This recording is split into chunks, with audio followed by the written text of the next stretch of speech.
Welcome back to the channel. This is the Action Figure Grader, and today we're going to look at mint on card vintage Star Wars figures. I think I've got a couple of factory sealed non-mocks to also go through.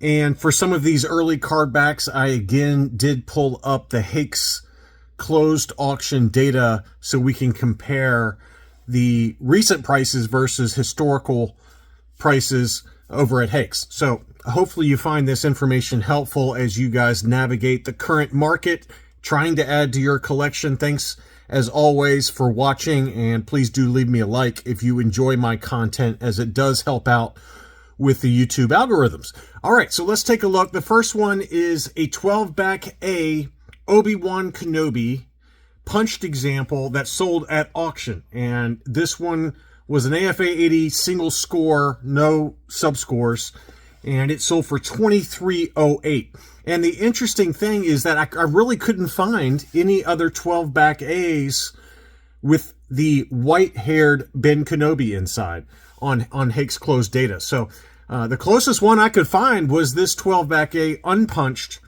that had gray hair.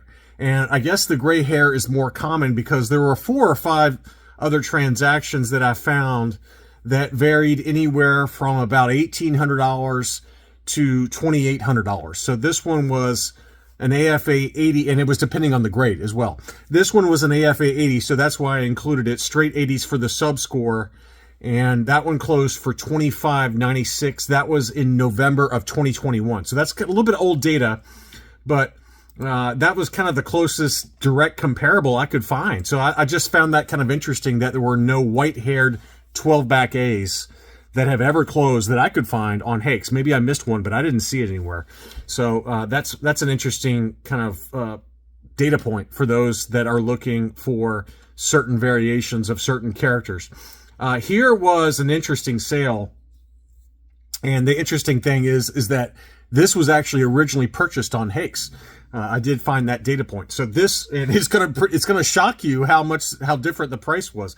So this one was from LJ's Card Shop. This is a seller that has very high-end Star Wars collectibles along with PSA cards and other things. But I bought from this seller before and been very happy. This was an AFA 85 Kenner Canada 12-back A Princess Leia Organa punched example with the blister support around the bubble, and you can see the footer had come loose there, and it was kind of in front of Leia. That one probably can pretty easily get back inside or underneath Princess Leia's feet because of the wiggle room inside the blister. So it sold in an auction for $30.50 on 40 bids. Now the interesting thing is that here is where it originally sold. As you can see, this is the same item, and this one did not have blister support. So I'm almost positive, though, that this is the same one. Maybe I'm wrong on that. It looks like the same one to me. It's a punched example, and the footer's in front of it. But I think that this item was sent back in for blister support. That's my guess.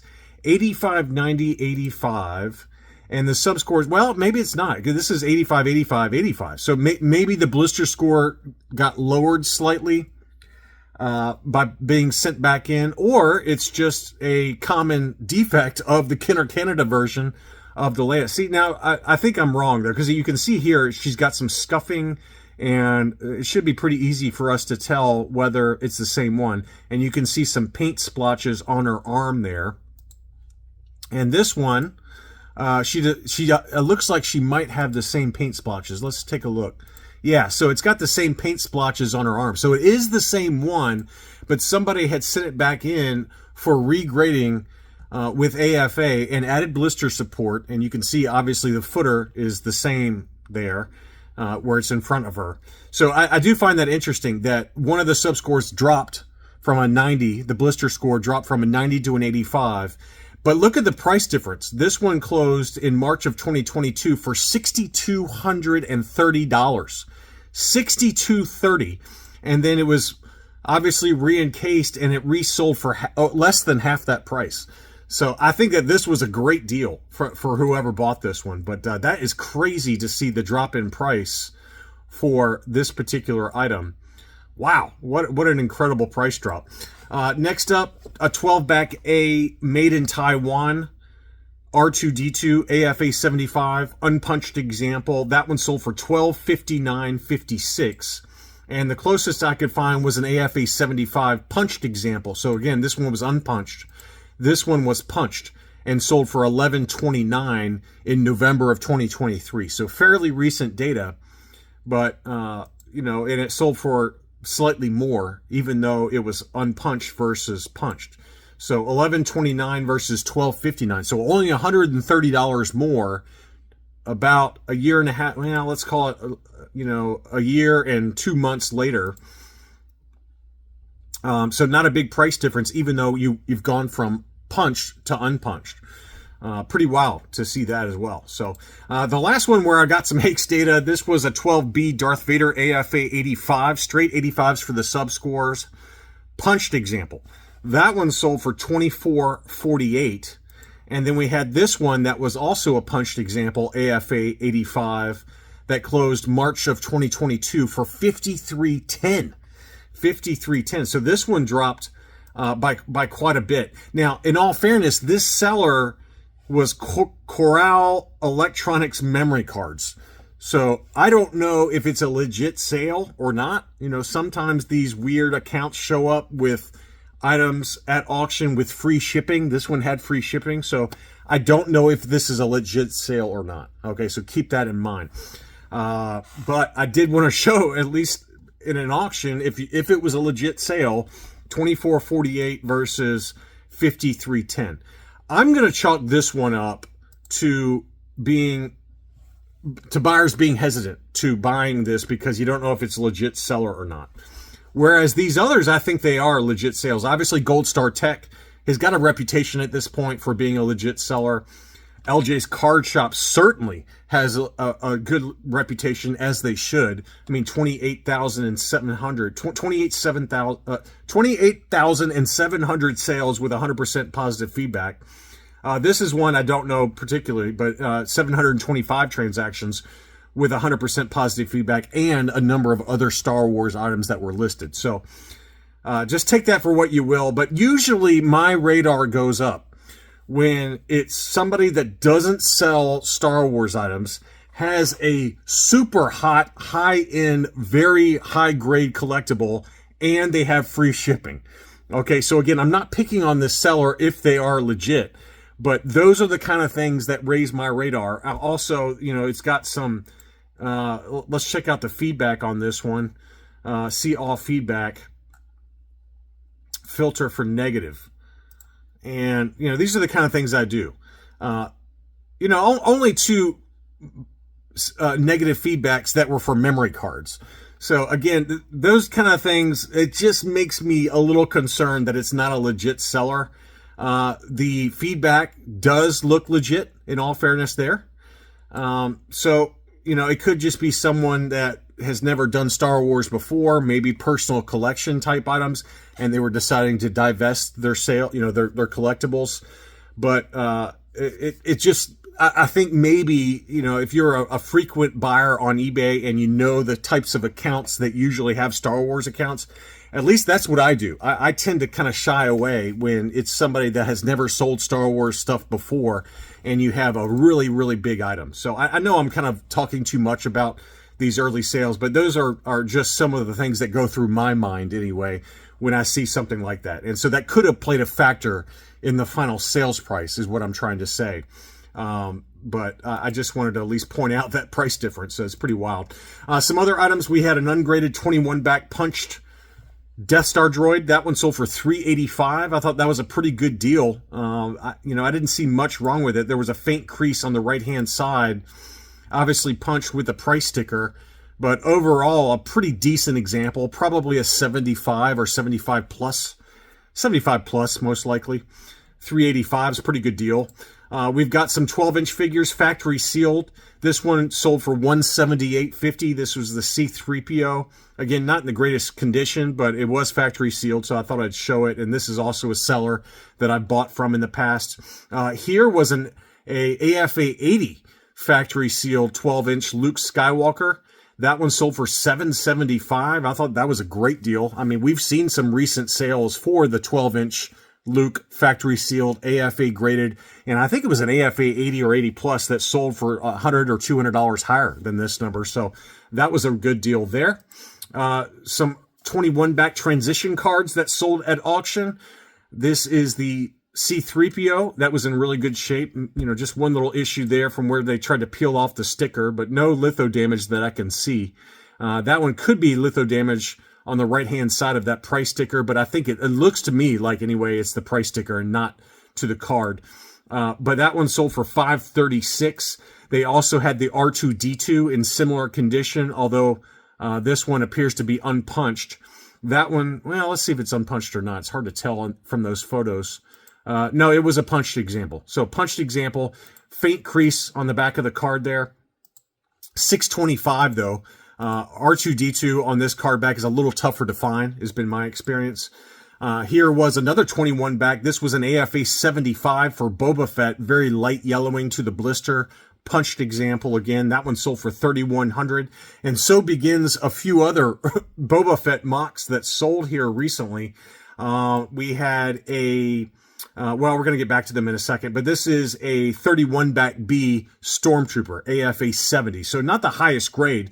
This was down in Australia and sold for 410 Australian, which is 255 US dollars. So if you are willing to live with lower graded items, that's not a bad deal for a clear blister Stormtrooper on the ESB card back.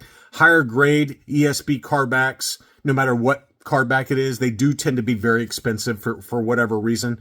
Beautiful condition to the figure. It's just, let's see, the figure score was an 80, 270 sub score. So that kept the price down to 255 US. Back to the Boba Fett. So I got them a little out of order here, but this is a 65 back B. This might be a relist. I think it is. Sometimes people bid on these items and they don't pay. This is one where I think the, Gold Star Tech had to relist. AFA 80 punched example that sold for $35.50, which is actually higher than the previous sale. I think it previously sold for about $3,100 if memory serves. Don't quote me on that, but that seems to be what I remember. But $35.50 on that one.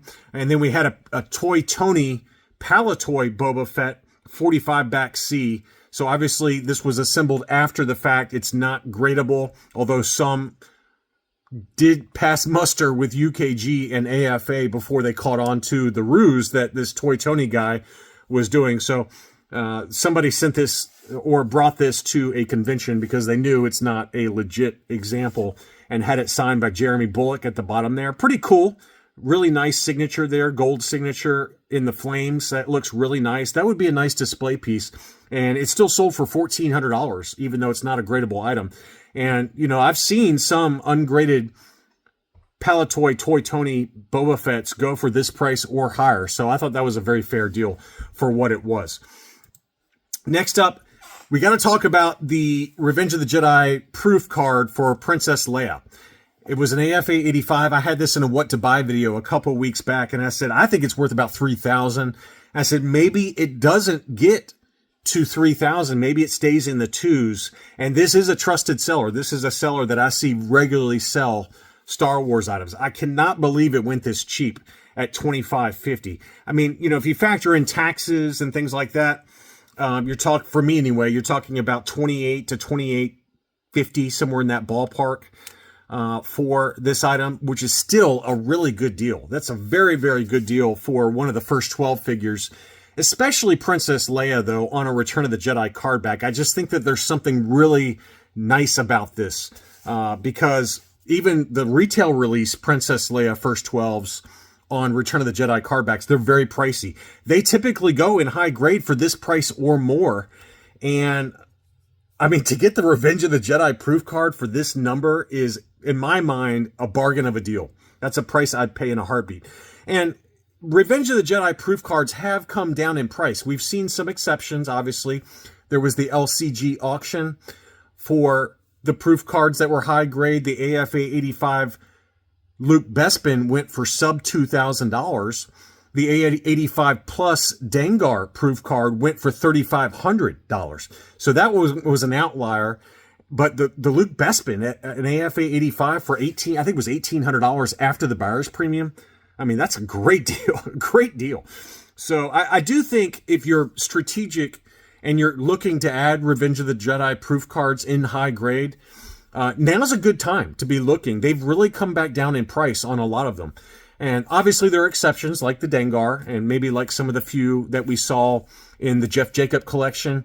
The Boba Fett was still very expensive. I think it sold for $14,000 thereabouts. But then on the other end of the spectrum, we had the Yoda. That was an AFA 85 in the Jeff Jacob collection that went for $2,600 to $2,800, I think, maybe $3,000 after the buyer's premium. I mean, those are really good, solid numbers for main characters on the proof cards. So if you're looking for those, now's a good time, I think, personally. If you're strategic, you got to have your number in mind and be willing to let it go. But there'll be more coming up, obviously, this year. Some play sets and vehicles. We had a factory sealed speeder bike from South Beach Toys, who watches the channel apparently. So shout out to them. They're a really good eBay seller that I bought from regularly. This was a very clean example. No crease on the flap for $172. That's a very fair price in my mind. We had a Kenner Canada version factory sealed for the Ewok Village. That sold for $610, free shipping. I mean, that is a good deal, and the box was in very good shape. I think this has a good chance at an 80 plus grade, if not even potentially an 85. I mean, that is a great looking example for $610. That whoever bought that, I think they need to send that in for grading. You can see that there's no graying to the box. Usually the Ewok Village and like the Dagobah action playset, the white portions of the box do get gray over time. They kind of fade and darken. But look how white this one is. I mean, this is a really, really clean example. And that's a very much something I would send into AFA for grading. At $610 too, you got a good chance at an 85 grade. And that would be a very valuable item. I would imagine not many of these on the census, given that this is the Kenner Canada version, not the standard US release. Next up, we had the hits keep on coming. This is a 77A alternate image Luke Gunner card, punched example, but graded AFA 80 plus. And this is another one I had in the what to buy video. And I said that it would probably sell in the $1,800 to $2,000 range, maybe even higher. But it did sell for $1,900. So right in line with kind of my top. I think I might have, I don't remember exactly what I said. I think I said tops I would probably bid about $2,000. So it did stay under that number, but that's a very fair price for what that is, just given how high grade it is. Next up, we had an AFA 80 Amanaman. That one sold for $543, very healthy number. Now, the seller only had one feedback, so hopefully it's a legit seller, but, it's a little dicey there.